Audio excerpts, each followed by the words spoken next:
एवढ्या दिवसापासून आणलेली वस्तू फायनली आज वापरायला काढली. कोणती ती पुढे सांगतेच, पण त्याआधी सगळ्यात आधी ना बेडशीट चेंज करून घेतली आणि ही बेडशीट धुतल्यानंतर कशी वाटते याचा रिव्ह्यू मी नक्कीच तुमच्याशी शेअर करेल.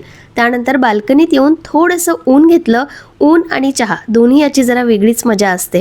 ऊन घेतलं की जरा मग पुढच्या कामांची सुरुवात होते.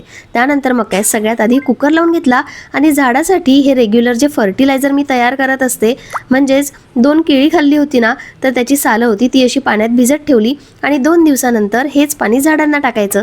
झालं आपलं फर्टिलायझर तयार. झाडंही मस्त दिसतात आणि विकत फर्टिलायझर आणायची गरजही पडत नाही. तुळशीची पूजा केली आणि छान बाप्पासाठी जास्वंदाचं फुलही तोडलं. दूध तापवून घेतलं आणि मग लागले स्वयंपाकाला. ही आहे ती वस्तू, ती जवळपास मी महिन्याभरानंतर वापरायला काढली आहे. हे मी माझ्या बड्डेच्या वेळी घेतलं होतं आणि त्यात वस्तूच ठेवल्या नव्हत्या. फायनली मस्त आलं, लसूण, मिरची आणि हे सगळं ठेवलेलं आहे. आता एकच बॉक्स काढला की काम संपलं.